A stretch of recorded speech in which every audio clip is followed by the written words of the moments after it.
अपने भौजाई से अपन तकलीफ बतावत बा। जब ससुराल से नहीं हराइल बता कहले बा का कहले बा बतावत बा का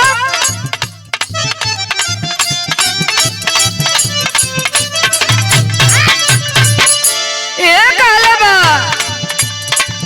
हम बन सतारा बलमुआ ते साल के हम बन सतारा क्या बात है जो?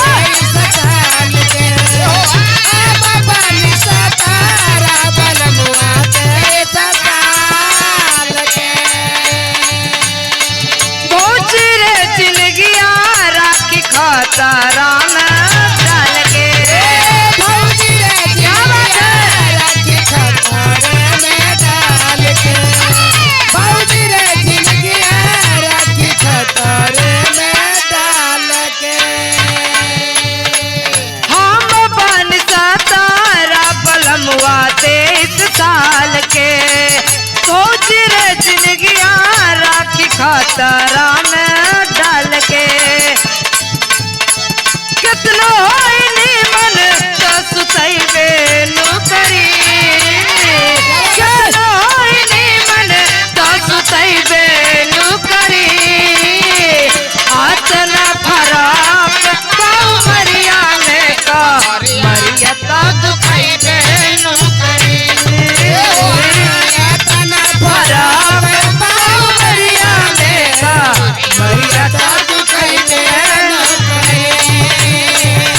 आतना फराक बायु मिरिया में हमरिया का दुखई बेनु करे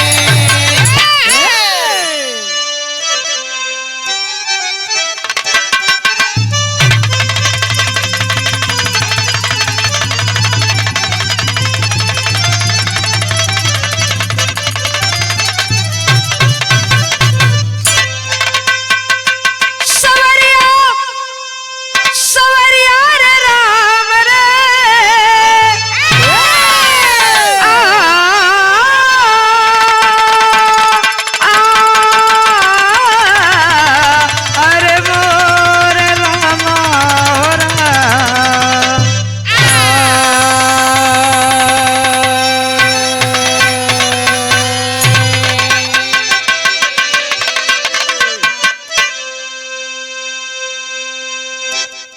अच्छा भैया सबसे पहले हम बिरहा गायिका चंदा शक्ति सरोज आवारा स्टूडियो के सौजन्य से जितेंद्र भैया के देख रेख में आप लोग के बीच पुनः कांड रूपी बिरहा भेजे जाते आशा न पूर्ण विश्वास बा कि शंका बना जीव का काल जो ने बिरहा के आप लोग बड़ा दुलार प्यार देला पुण्य विश्वास बा कि बिरहा के भी आप लोग अपन दुलार प्यार देबा।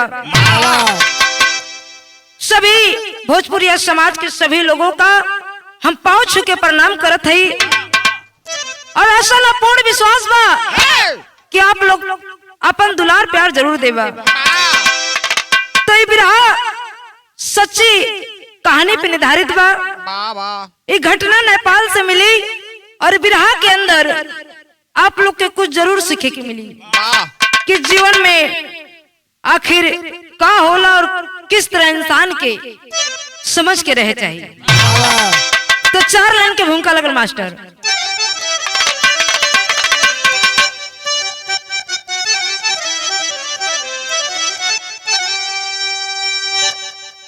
इंसानियत का लगा कर मुखौटा हैवान कुछ घूमते जुर्म ढाते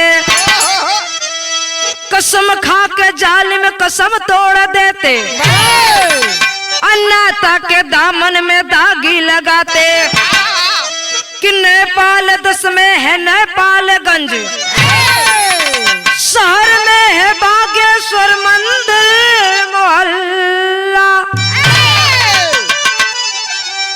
जहाँ रोहित वर्मा की पत्नी है लक्ष्मी जहाँ बेटा बेटी बहू करते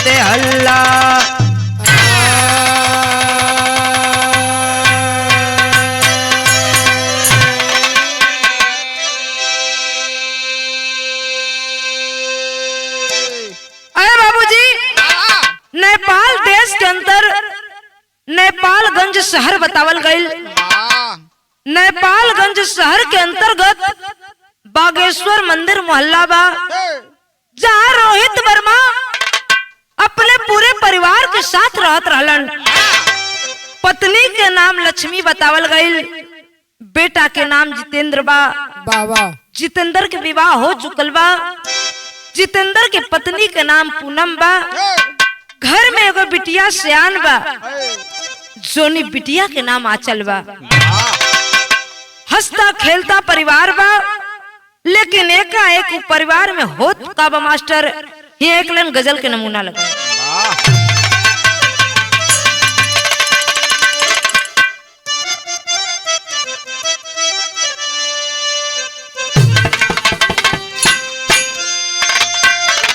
ये देखे कोनो लड़का और लड़की के बात बा, आए दिन मोबाइल पे, व्हाट्सएप पे, फेसबुक पे बतियावत हुअन, मैसेज से बातचीत चालू बा, लेकिन मुलाकात नहीं खे भइल। धीरे धीरे इतना बतियावे लगलन कि लड़का के लड़की से दिल लग गइल। आई लव यू लिख के मैसेज भेजले बा। जब आई लव यू के मैसेज लड़की पढ़ले बा तो कलश रहे बाबू, ये इतना आसान नहीं खे, इतना जल्दी हम माने वाला ना है। का कहले बा?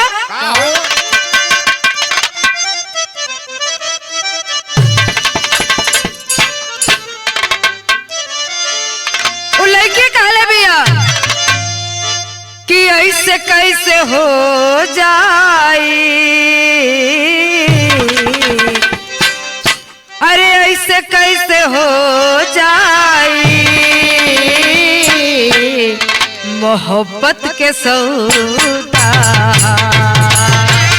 ऐसे कैसे हो जाई मोहब्बत के सौदा, ऐसे कैसे हो जाई मोहब्बत के सौदा। सबल अखिया लड़ी ना, सबल बतिया पड़ी ना, सबल अखिया लड़ी ना, सबल बतिया पड़ी ना, सबल अखिया लड़ी ना, सबल बतिया पड़ी ना।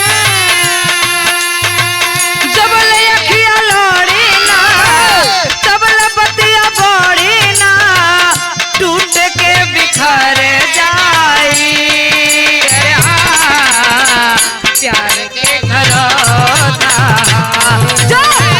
टूट के बिखर जाई, अरे हाँ प्यार के घरौदा, टूट के बिखर जाई बाबा। प्यार के गरोदा। लेकिन बड़ा ही सुंदर भाव हमारे कवि जी लिखलन, इस दुनिया को देखते हुए, इस जमाने को देखते हुए लिखलन का,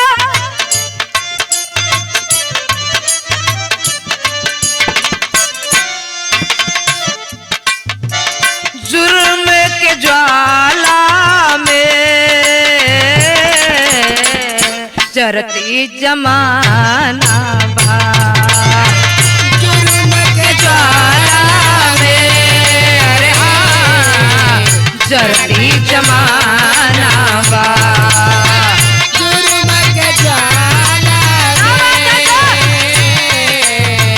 जरती जमाना बा। जुर्म के ज्वाला में जरती जमाना बा, जुर्म के ज्वाला में जरती जमाना बा, जुर्म के ज्वाला में जरती जमाना बा। जुर्म के ज्वाला में जरती जमाना बा, हर दिल के तिजोरी में, अरे हाँ पाप के खजाना बा, क्या बात है जान? पाप के खजाना बा,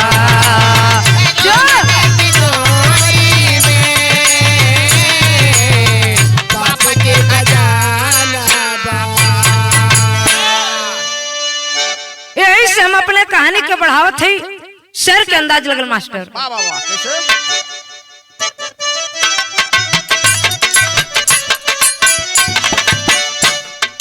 बताओ गए जितेंद्र की पत्नी पूनम पूनम सी गोरी है,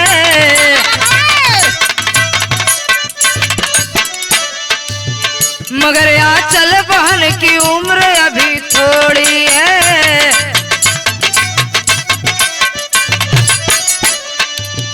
ननद भौजाई में 36 का आंकड़ा रहता, दोनों तो अपनी थी जितेंद्र भला क्या कहता। बनूंगी हीरोइन या चल सपना सजाने लगी, हिंदी फिल्म का गाना वो देखो गाने लगी। एक बार आजा वाला गाना गा के नाच रही, सभी सहेलियां उसकी कला को जांच रही। तभी भाभी पूनम कमरे के अंदर आई है, बेचारी आंचल को खरी खोटी सुनाई है।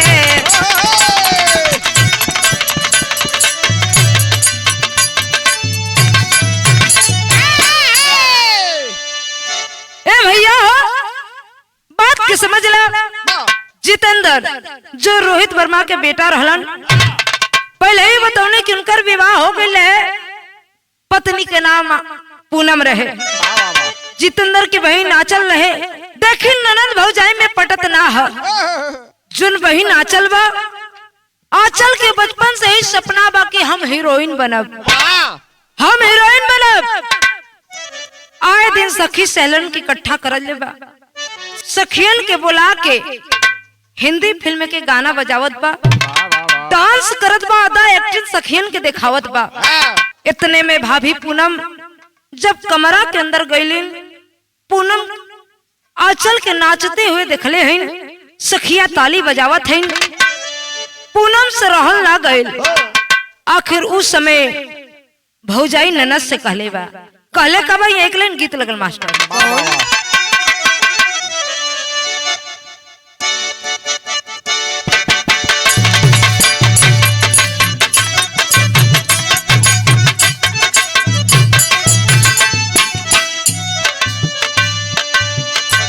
गीत के बुल्लू गुरुजी बड़ा ही लहा के गावत रहलन।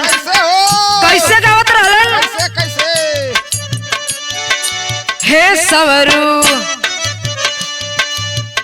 सवरू बहे पीपर तारा नदिया, हे सवरू बहे पीपर तारा नदिया। क्या बोला जा? हे सवरू बहे पीपर तारा नदिया, हे सवरू बहे पीपर तारा नदिया।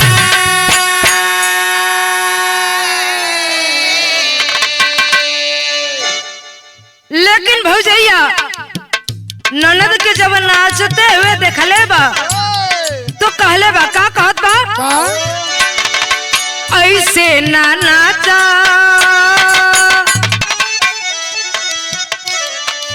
ऐसे ना नाचा ननद नहीं हर में,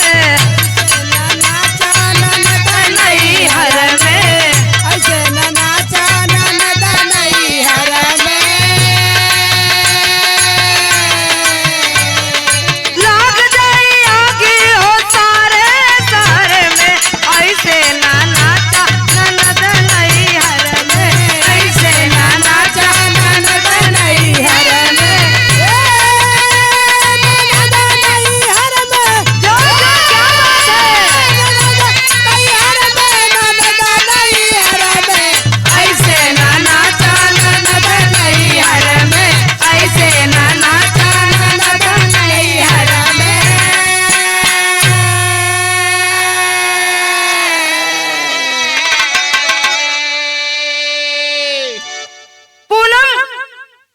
से गला सर रे क्या करत हूँ बड़ा ठुमका लगावत हूँ का बात हिया लगत जितना मोहल्ला के लड़का हुआ सब तोहरे पीछे पड़े जही अगर यही सहूर रही था।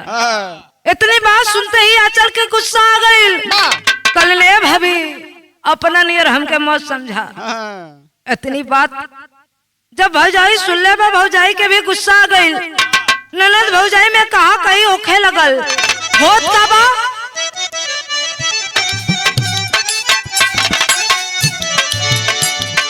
कहा सुने में पूनम जड़ दिहली चाटा जड़ दिहली चाटा हो जड़ दिहली चाटा जड़ दिहली चाटा हो जड़ दिहली चाटा घर छोड़ लिया चल चुभे दिल में काटा दिल में काटा चुभे दिल में काटा चुभे दिल में काटा चुभे दिल में काटा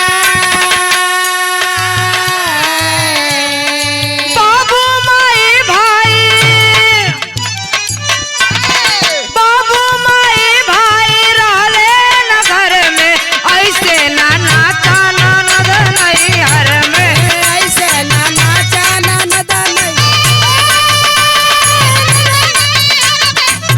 बाबा क्या बात है जो जो जो शेर हुआ ना नाचा ननद नहीं हर में ऐसे ना नाचा ननद नहीं हर में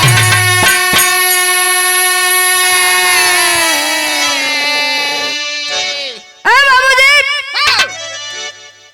कहा सुनी में बात बिगड़ गई।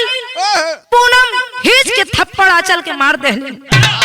जब भौजाई के हाथ से ननद मार खइले बा सखेल के सामने अपन बेइज्जती महसूस कइले बा सोच गई कि घर में अब हम ना रहब जने घर में हमार मान सम्मान ना रही हमार कद्र ना रही ऐसे घर में हम रह के का करब। देखे उस समय घर पे न भैया हुवन न मम्मी पापा हुवन मौका पाके घर से निकल गई।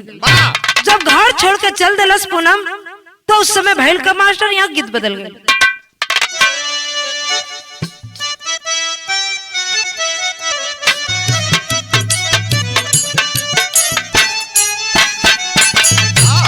ये देखे कोनो नई नवेली दुल्हन अंगना में जनवाजा सटल बा घूंघट में दुल्हन बैठी और इशारे में कह रही है क्या झाझर मोड़ौआ जिन छा वही हाय बाबा हो झाझर मोड़ौआ जिन छा वही हाय बाबा हो लागी सूरजवा के जोत हो गाजर मारवा जनसा वही हाय बाबा हो लागे सूरजवा के जोत हो गाजर मारवा जनसा वही हाय बाबा हो लागे सूरजवा के जोत हो इधर देखे आंचल अपन घर छोड़ के परा गई घर छोड़ के निकल गई पहुंचलिन कहा अपन घर धातज के रूसल चिरैया हो अपन घर धातज के रूसल चिरैया हो फिर कहवा करी है बा तेरा हो आपन दर्द छोड़े चलली चिड़ैया हो फिर कहवा करी है बातेरा हो आपन दर्द छोड़ी चलली चिड़ैया हो फिर कहवा करी है बातेरा हो आंचल पहुंचलिन कहा भारत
को छोड़ देती है। भारत नेपाल सीमा शहर पोडिया बस अड्डे पे पहुंचती है। वहां पर जब पहुंचल तो ओकरे दिमाग में यही बात बा कि जौन बस सबसे पहले खुली उहे बस पे बैठ के हमें शहर छोड़ के चल जाए। देखे हरिद्वार जाने वाली बस अब खुलने ही वाली थी। देखले बा तुरंत जाके बस पे बैठ गई। जो ही आंचल बस पे जाकर बैठती है, बस अड्डा से बस निकल जाती है। धीरे धीरे बस आगे बढ़ने लगी। आंचल सीट पे बैठल बा, बस चलत बा, बार बार खिड़की से झांकत बा और रो रही है। कैसे?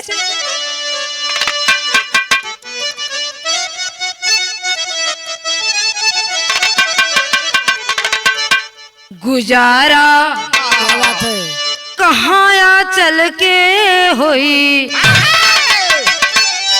गुजारा गुजारा हो राम, गुजारा कहाँ या चल के होई कि छूटल जन्म भी न पाल नगर नहीं हरवारे नहीं हरवारा।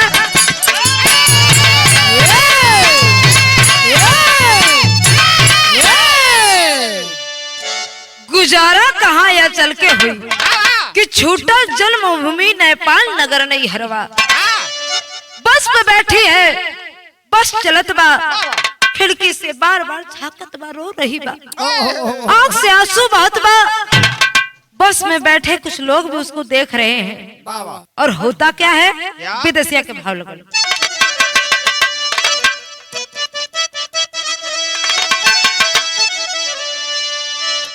कि फबकी रोवे आंचल बहुरहिया हो,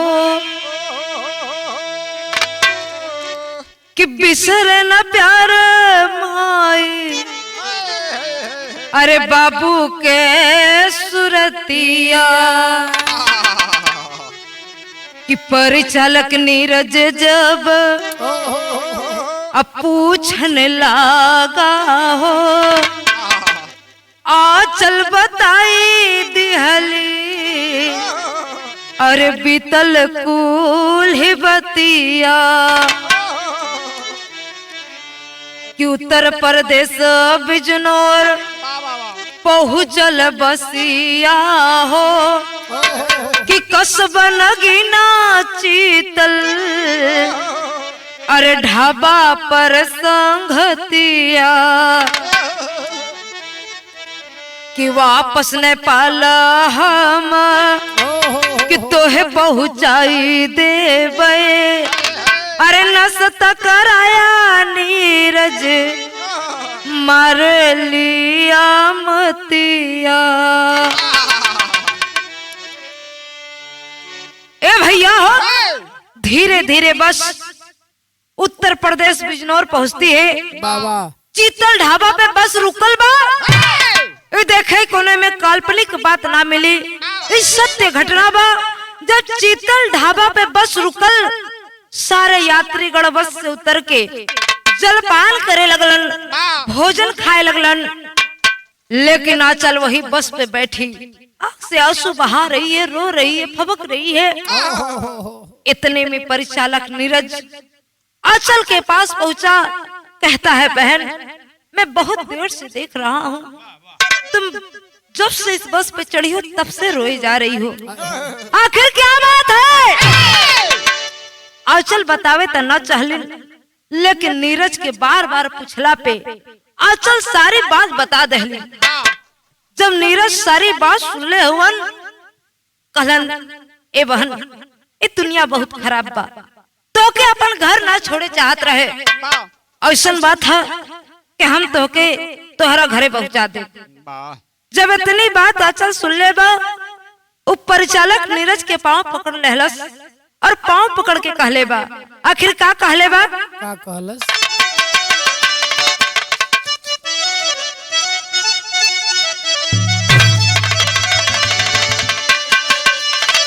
किरण झुन खोला ना हो केवड़िया, रुन झुन खोला ना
ना जाए।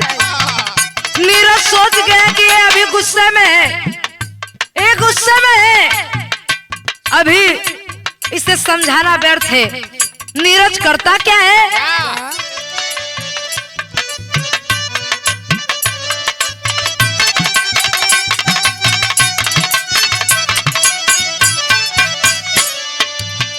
नीरज ले गई ले तब संगवा शाहजहांपुर निज भवनवा, शाहजहांपुर निज भवनवा, शाहजहांपुर निज भवनवा।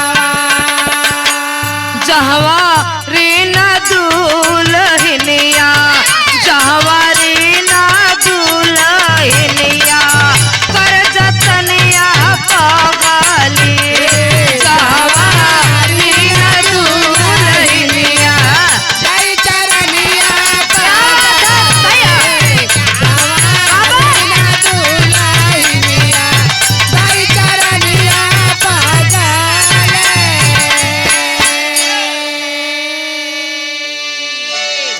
उस समय नीरज आंचल को अपने घर ले गया। शाहजहांपुर में नीरज का घर था। बाबा जब अपने घर ले गईलन, अपनी पत्नी रीना से सारी बात बतौलन कि यह लड़के अपने घर को छोड़ दी है। शहर रिपोर्टिया में से मुलाकात भइल, से लड़की बा, देखा रीना 2-4 दिन के घरे रखल जाई, फिर समझा बुझा के एकरे घरे छोड़ देवल जाई। रीना बात को समझ जाती है और आंचल को अपनी छोटी बहन की तरह घर में रखने लगी। जब आंचल के साथ रीना रहने लगी, होता क्या है कि रहते बीता 20 दिन, अरे रहते बीता 20 दिन कुछ न गलत प्रयास हुआ। दुनिया में इंसान अभी है, आंचल को विश्वास हुआ कि नीरज बोला आंचल से, अरे नीरज बोला आंचल से कल सुबह नेपाल चलना है, अपने घर जाने में भला हाथ क्या मलना है। कि ले पहुंचा चीतल ढाबा पर, अरे ले पहुंचा चीतल ढाबा पर, नीयत उसकी फिसल गई, परसों ले जाऊंगा ड्यूटी मेरी बदल गई।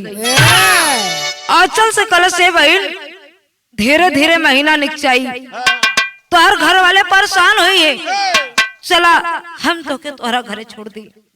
आंचल भी तैयार हो जाती है, लेकिन नीरज जब चीतल ढाबा पे लेके आइलन तो कहलन हमार ड्यूटी बदल गई बा, हमार ड्यूटी बदल गई बा, अब हम दूसरी ओर जात हई। परसों जब लौटब तो फिर हम नेपाल जब जाए लगल बस लेके, तो मैं हम तो के ले जाई। कि ले पहुंचा चीतल ढाबा पर, अरे ले पहुंचा चीतल ढाबा पर, नीयत उसकी फिसल गई, परसों ले जाऊंगा ड्यूटी मेरी बदल गई। कि मासूम अबला की अस्मत को, अरे मासूम अबला की अस्मत को भेड़िया के मुंह में झोंक दिया, ले जाकर अपने दोस्त के घर में रोक दिया। कि करन लगा छेड़खानी बुढ़वा, अरे करन लगा छेड़खानी बुढ़वा, तेरी जवानी क्या होगी। आंचल बोली भैया आएंगे तो तेरी कहानी क्या होगी। अरे बाबूजी, नीरज कलन की हमारी ड्यूटी चेंज हो गई बा, बगल में हमारे दोस्त के घर में चला, वही तू रहिया, हम जब आए तब तो होके लेके चलब। आंचल नीरज की बात को मान जाती है, ले जाके अपने दोस्त के घरे रखलन, वहां से चल गई। लेकिन देखो जब धीरे धीरे अंधेरा भइल बा, वो व्यक्ति वो बुढ़वा जाके आंचल से छेड़खानी करे लगल। जब छेड़खानी करे लगल, आंचल कलस, अरे चचा ये तू का करत हुआ, अरे तने साइड हटा, अगर हमार भैया जान जाई तो तुहार बुढ़ौती बिगाड़ दी। इतनी बात सुनते वो बुढ़वा हंसने लगल और हंसते हुए कहले बा, का कहले बा, गीत बदल गई।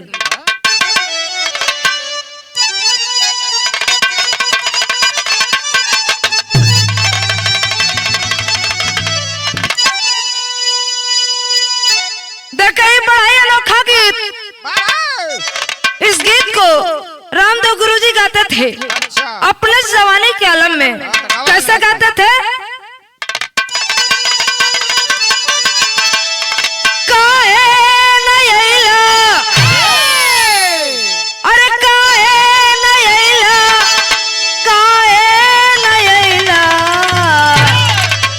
हमार बल मुराद काहे न अइला, हमार बल मुराद काहे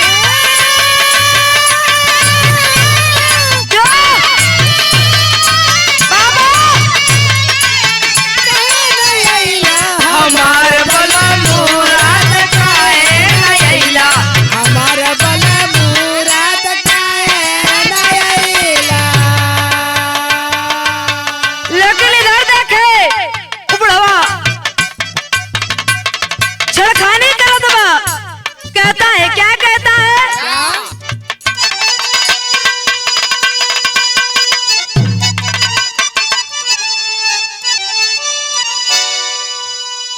बेच के गईले, अरे बेचो के गईले, तोहार भैया तो के बेचो गईले, तोहार भैया तो के बेचो गईले,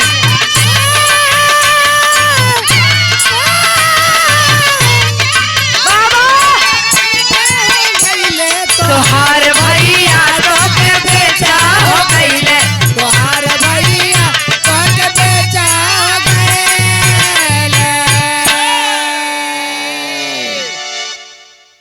बताता है कि जिस भाई की तुम बात कर रही हो ओ भाई तुम्हें बेच के चला गया।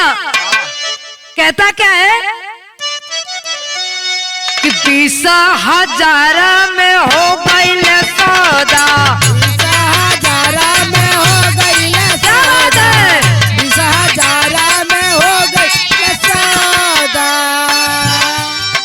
सींचे तो हमका परमवा के पौधा, हमके प्रेमा के क्या बात है?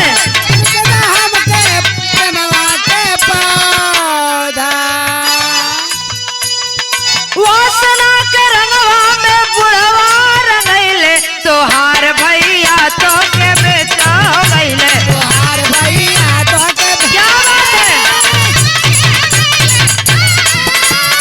जो जो हो गइले, तोहार भैया तोके बेचा हो गइले, तोहार भैया तोके बेचा गइले।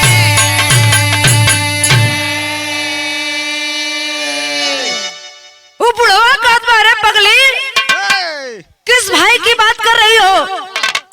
ओ भाई जो तुम्हें मात्र 20,000 रुपए में मेरे पास बेच गया।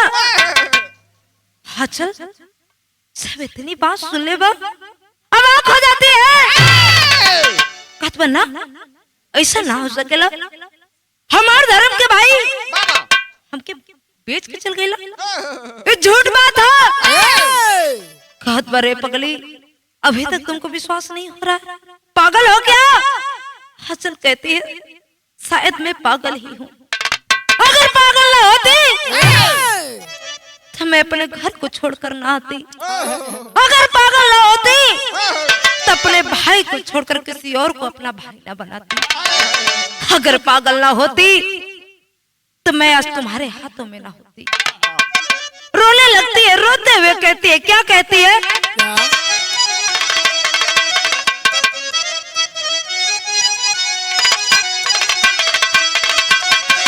से बढ़िया भाव मिली। आंचल कहते कहते रोने लगती है और हाथ जोड़कर उस व्यक्ति से कहती है, अरे चाचा, तो हमारे चाचा की उम्र क्या हुआ, हमरे पे तनी दया करता। आखिर कहती कैसे है?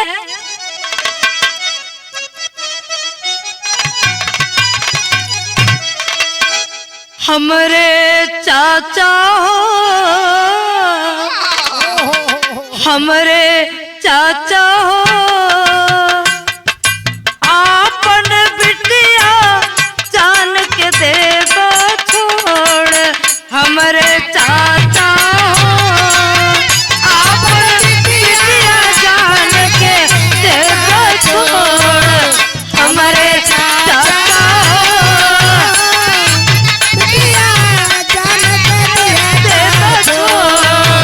हमारे चाचा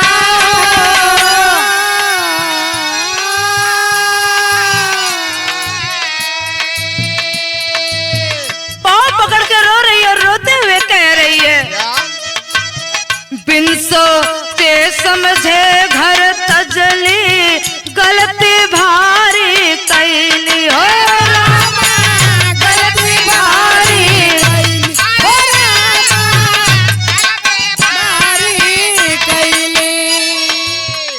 जग जननी धर्म के भाई, जग जननी धर्म के भाई, ओसे धोखा कैले हमरे चाचा हो, हमरे चाचा हो। विनती करे हाथवा दोनों जोड़, हमरे चाचा हो, विनती करेली हाथवा जोड़, हमरे चाचा, विनती करेला तो दया हाथवा जोड़, हमारे चाचा।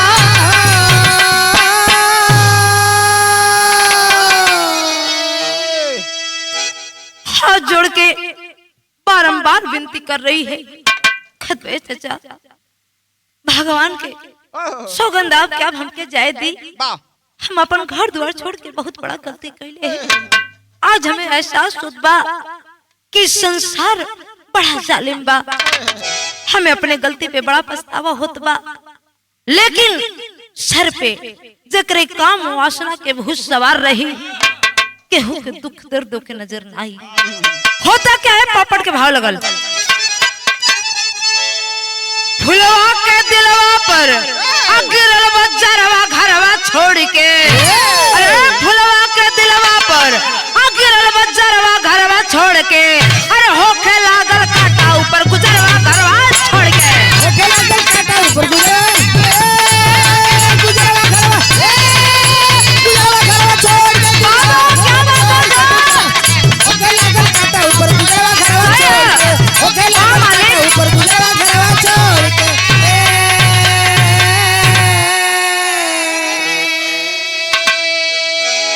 वो बुढ़वा के नाम ओम प्रकाश सैनिक रहल। होता क्या है कि ओम प्रकाश सैनिक के ठिकाने आए राकेश भटनागर हो, समझ गए जबरी दागी लागल आसमत के चादर हो, कि पाँव पकड़ के अबला करे रुदनवा घरवा छोड़ के, कि पाँव पकड़ के अबला करे रुदनवा घरवा छोड़ के, हमें बचाला बाबूजी ते सहारवा घरवा छोड़ के। ए भैया, ओम प्रकाश सैनिक के ठिकाने एक दिन उनकर दोस्त राकेश भटनागर अइलन। जब राकेश भटनागर अइलन तो देखे, जब आंचल के ओम प्रकाश के घर में देखलन, आंचल के हालत देखलन, समझ गइलन क्या लड़की जबरदस्ती इस घर में रखी गई है। आंचल इशारे से हाथ जोड़कर फरियाद करती है, हे बाबूजी नरक से हमको निकालना। राकेश भटनागर सारी बात को समझ गए और वहां से चल दिए। जब घरे गइलन तब भइल का मास्टर आल्हा के भाव लगल,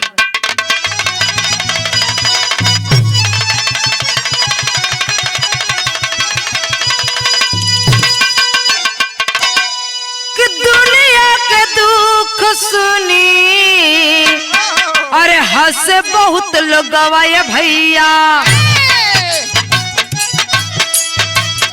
पीर ले बुझेला दुख जो की नशा।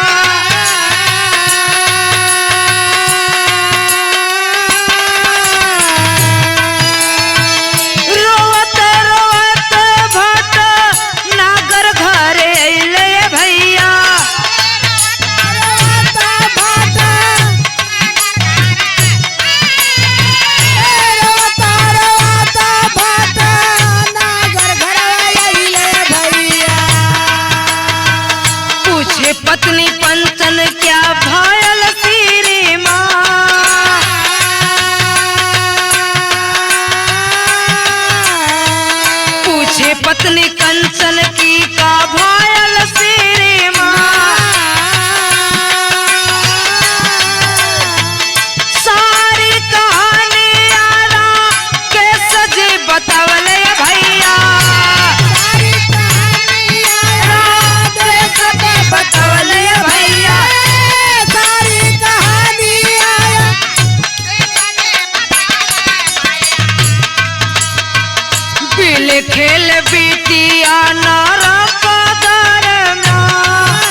जवाब उनकर कंचन बतावल गई।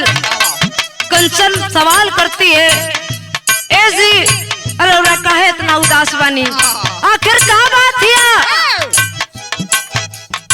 राकेश जी सैनिक के घर की सारी बात बताते हैं। वहां एक लड़की बंधक बना के रखी गई है, सारी बात को बता रहे हैं। जब सारी बात कंचन सुनलिन, आग बबूला हो गईलिन और कहलिन का सदर।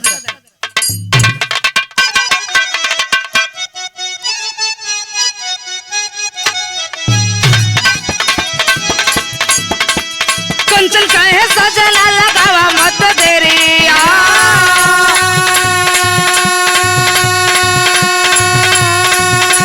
कंचन कहे सजना लगावा मत देरी, धर्म के नाता होला खून से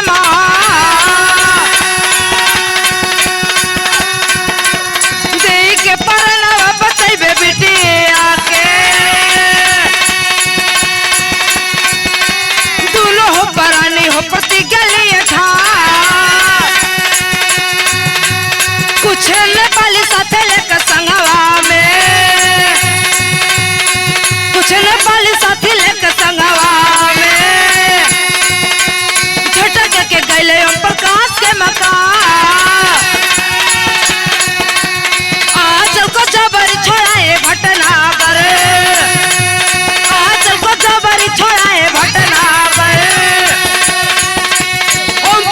सैनिक हो गया परेशान।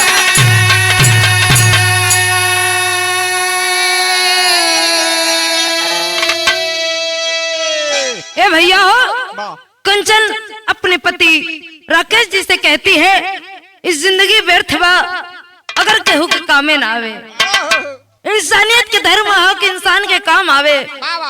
अगर वो बिटिया उन नरक में बा तो हमने के फर्ज बनत बा कि हमने के ओकर अच्छा करियो के बचाई।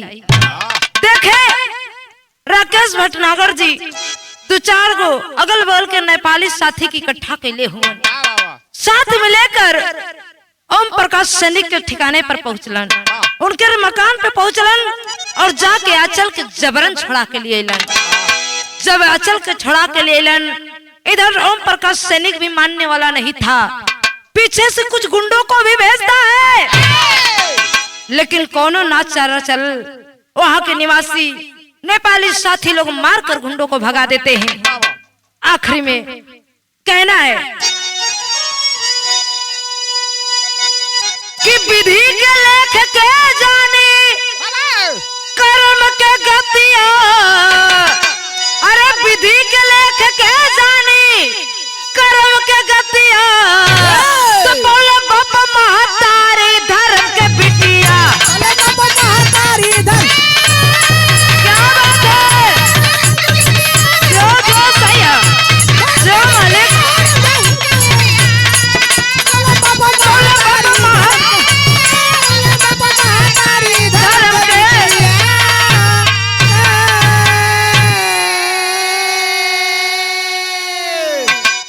के धन भटनागर हमारे दसवा के शान हो, धन भटनागर हमारे दसवा का शान हो, कि आंचल को रख ले अपन बेटी जान हो, आंचल के रख ले, जो भले रख ले अपन बेटी जान हो,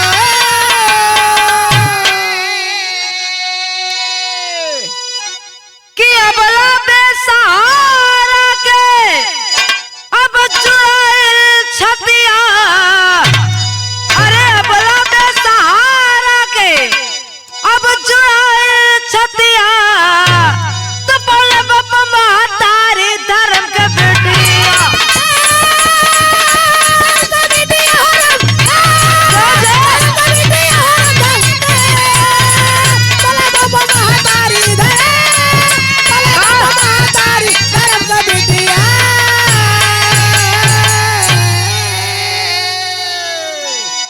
आए बाबूजी राकेश भटनागर आंचल को अपनी बिटिया बना के घर में रख लिए। आंचल अब राकेश भटनागर को ही अपने धर्म का पिता कंचन को अपने धर्म की माता मान बैठी। अपन जीवन वही के घरे बितावे लगल और नसीहत देवे लगल। इस जमाना में कहते क्या है कि आजा चल लड़कियों को अरे दे रही नसीहत, आजा चल लड़कियों को अरे दे रही नसीहत, अपन घर छोड़ला से होला फौजियत। अपन घर छोड़ला से होला फौजियत।